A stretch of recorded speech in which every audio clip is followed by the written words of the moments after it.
जय हिंद दोस्तों इस वीडियो में मैं एएलपी यानी असिस्टेंट लोको पायलट को मिलने वाली 10 सुविधाओं पर बात करूंगा। जब वो एएलपी में ज्वाइन हो जाता है तो उसके बाद उसको क्या क्या सुविधाएं मिलती है मैं इसी पर बात करूंगा। और वो 10 सुविधा मैंने यहाँ पे टाइम बचाने के लिए लिख लिया है। अब आपको मैं एक एक करके बारी बारी से मैं समझा दूंगा। तो आईएएस बोर्ड पे चलते हैं। तो ये बोर्ड पे लिखा है मैंने एएलपी को मिलने वाली सुविधाएं। पहला सुविधा है कि उसको पास की सुविधा मिलने लगती है। और वो पास क्या है? खुद का, पत्नी का, बच्चों तथा विधवा माँ को भारतवर्ष में कहीं भी शॉर्ट रूट के साथ है 0 से 5 वर्ष तक एक पास तथा 4 पीटीओ की सुविधा तथा यहाँ पे मैंने लिखा नहीं है, यहाँ पे 5 साल के बाद यानी 5 वर्ष के बाद 3 पास है और 4 पीटीओ। ठीक है, तो उसको पास की सुविधा मिलने लगती है। और वो पास में कौन कौन शामिल है? वो खुद रहेगा और उसकी वाइफ रहेगी, पत्नी, और बच्चे हैं तो बच्चे शामिल रहेंगे। और अगर माँ है और वो विधवा है और उनको कोई पेंशन नहीं है तो वो भी शामिल है। अगर आपके पिताजी नहीं है तो छोटा भाई अगर है तो वो भी इसमें शामिल है। अब बात करते हैं कि कितना पास मिलेगा। तो ये आपके जो 0 से 5 वर्ष तक अगर सर्विस है तो 1 पास और 4 पीटीओ मिलेगा। पीटीओ मतलब प्रिविलेज टिकट ऑर्डर, ठीक है। और यहीं अगर 5 साल की जो सर्विस हो जाएगी तो जो पास है वो 3 पास मिलने लगेगा और जो पीटीओ है 4 पीटीओ मिलेंगे। और ये जो आपका पास है भारतवर्ष में कहीं भी शॉर्ट रूट के साथ में, ऐसा है कि जैसे मान लीजिए कि आपको मुंबई से वाराणसी जाना होगा तो आपको शॉर्ट रूट जो भी है वाया कल्याण, भुसावल, मनमाड़ और इस तरीके से जबलपुर, इलाहाबाद, इस तरीके से उसको बनारस दे दिया जाएगा। लेकिन अगर वो चाहेगा कि मेरे को मुंबई से सूरत वाया सूरत या गुजरात के थ्रू भेजा जाए तो ऐसा पास नहीं मिलता है, उसको फिर कई टुकड़ों में पास निकालना पड़ेगा। तो ये है सुविधा। अब जान लेते हैं कि पास और पीटीओ क्या है। तो पास का मतलब है फ्री ऑफ कॉस्ट, यानी कि जितना भी आपका जो रेट है, टिकट है, भाड़ा है, फेयर है, वो फ्री ऑफ कॉस्ट होगा। लेकिन पीटीओ जो है, पीटीओ यानी रेलवे का जितना भी भाड़ा होगा उसका 33% एएलपी से वसूला जाएगा। ये है पीटीओ। तो आपको समझ में आ गया होगा पहला। दूसरा है मेडिकल की सुविधाएं, यानी पास में जो पास में शामिल लोग हैं उन सबको रेलवे के जो हॉस्पिटल्स हैं उनमें आपके फ्री इलाज किया जाएगा। अगर रेलवे के हॉस्पिटल में कोई फैसिलिटी नहीं है तो आजकल प्राइवेट हॉस्पिटल से टाई अप हुए हैं हॉस्पिटल्स, हमारे रेलवे हॉस्पिटल प्राइवेट हॉस्पिटल से टाई अप है, तो वहाँ पे आपका फ्री ऑफ कॉस्ट इलाज किया जाएगा। और ये ना सिर्फ सर्विस पीरियड में, ये रिटायरमेंट तक भी इसकी बेनिफिट मिलेगा पास और ये आपका मेडिकल की जो फैसिलिटी है।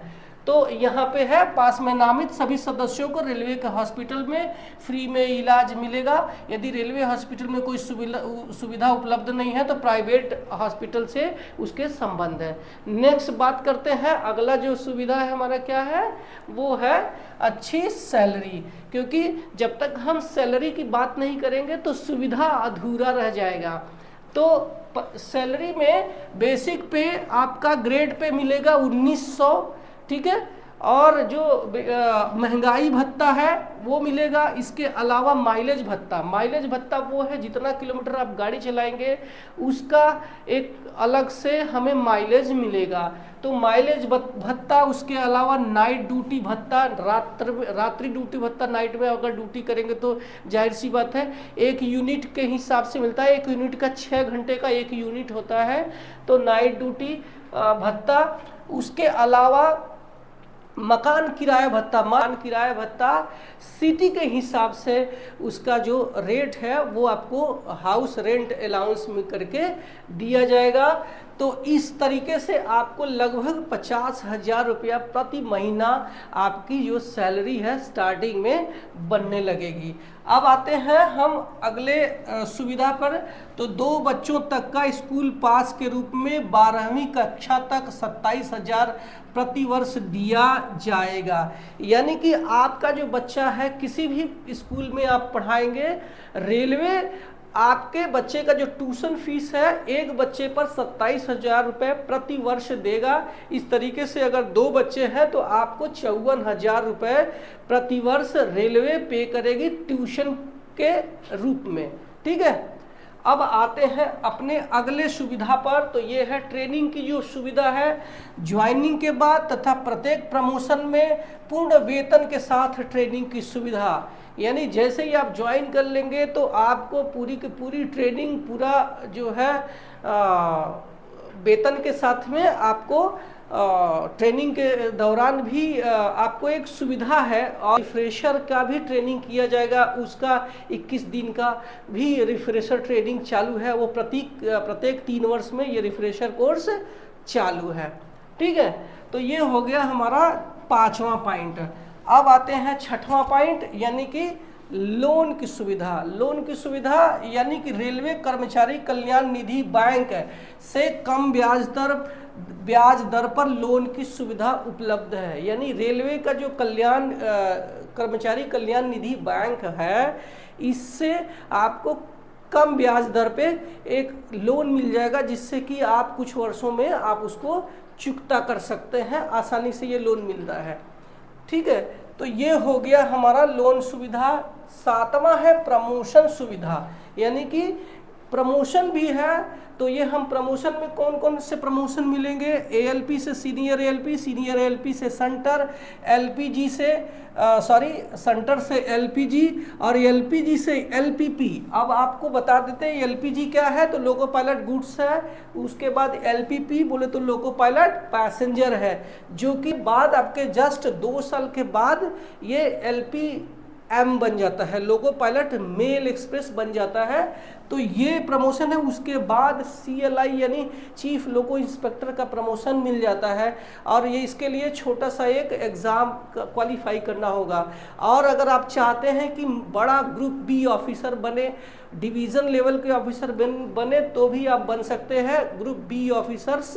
इसके लिए एक LDCE यानी limited department competitive examination clear करना होता है, तो आप ग्रुप बी ऑफिसर्स बन सकते हैं। हमारे बहुत सारे लोको पायलट इस एग्ज़ाम को क्वालिफाई करके आज सीनियर DME या फिर सीनियर DSO भी बने हुए हैं। ठीक है, अब आते हैं अगला जो सुविधा है सब्सिडाइज मील, यानी कि सब्सिडाइज खाना। हमारे जो इंडियन रेलवे के रनिंग रूम जहाँ पे आप ट्रेन लेके जाएंगे वो हमारा दूसरा घर माना जाता है। तो वहाँ पे वातानुकूलित कमरे सोने के लिए अगर हमें मिलते हैं, तो खाने के लिए भी वहाँ पे सुविधाएं हैं, और वो खाना अच्छी क्वालिटी का खाना मिलेगा, जिसका जो चार्ज है 5 से 10 रुपये आपको पे किया जाएगा, आप पे करेंगे, बाकी जो चार्ज है रेलवे पे करेगी। तो ये सब्सिडाइज मील आपको एक सुविधा के रूप में मिलेगा। तो ये हो गया 8वां। अब आते हैं 9वां, रेलवे आवास सुविधा। अगर मान लीजिए आप ज्वाइन करते हैं, अगर आपको चाहिए रेलवे क्वार्टर, तो आपको रेलवे क्वार्टर इस स्टेशन के पास में जहाँ पे आपकी लॉबी है, उस लॉबी के पास में आपको रेलवे का जो क्वार्टर है वो अलॉट कर दिया जाएगा। ठीक है, तो ये हो गया रेलवे आवास सुविधा। अब आते हैं हम लास्ट अपने पॉइंट पे, छुट्टी की सुविधा। तो छुट्टी की सुविधा पे है कि प्रत्येक वर्ष में 40 दिन की रेगुलर छुट्टी के अलावा 15 दिन की पैतृक छुट्टी तथा महिला ALP को 6 महीने की मातृत्व छुट्टी के साथ 2 वर्ष तक बच्चा देखभाल की छुट्टी। तो यानी कि 40 दिन का रेगुलर छुट्टी आपको यहाँ पे मिलेगा। मैं पूरी छुट्टी की बात नहीं कर रहा हूँ, मैं मेन छुट्टी की बात कर रहा हूँ। छुट्टी के कई प्रकार हैं इसमें, और आपको 40 दिन की रेगुलर छुट्टी मिलेगी, जहाँ पे आप छुट्टी लेके अपने गांव जा सकते हैं, अपनी छुट्टियाँ बिता सकते हैं, अपने बाहर घूमने जा सकते हैं। तो 40 दिन की आपको एक छुट्टी मिलेगी। इसके अलावा अगर आप पापा बनते हैं तो आपके जो वाइफ है उनकी डिलीवरी के 6 महीने पहले से लेके 6 महीने बाद तक का 15 दिन का आपको पात्रित्व छुट्टी मिलेगा। ठीक है, तो इसके अलावा अगर फीमेल ALP हैं हमारी, तो इनको 6 महीने का जो है मैटर्निटी लीव मिलता है, और बच्चे के जन्म से 6 महीना पहले या 6 महीने बाद तक ये कभी भी ले सकती हैं। इसके अलावा ये फीमेल ALP जो है इनको 2 वर्ष तक उस बच्चे की देखभाल करने के लिए भी छुट्टी मिलती है, जिसे कई टुकड़ों में भी ये ले सकती हैं, जो कि 18 वर्ष तक बच्चा होने तक ये आसानी से उस छुट्टी को ले सकती हैं। इसके अलावा इस जो महिला ALP हैं, इनको रनिंग रूम में अलग रूम, अलग फैसिलिटी, अलग बाथरूम, टॉयलेट के साथ में सारी सुविधाएं उपलब्ध हैं। तो ये हमारा एक वीडियो था जिसमें मैंने 10 मेन जो सुविधाएं हैं वो बताए हैं। कुछ निगेटिव पॉइंट है जिसको हम यहाँ पे डिस्कस नहीं करेंगे, और आपको इस जो ड्यूटी है इसमें खट्टे मीठे अनुभवों के साथ में आपको ये ड्यूटी करनी पड़ेगी। तो ये था हमारा आज का वीडियो। आपको कैसा लगा मुझे कमेंट सेक्शन में ज़रूर बताना, और हाँ पसंद आई है तो एक लाइक ज़रूर करना, और मेरे चैनल पे पहली बार आया है तो सब्सक्राइब कर लेना। ठीक है, मैं मिलता हूँ अपने अगले वीडियो में, तब तक के लिए बाय बाय।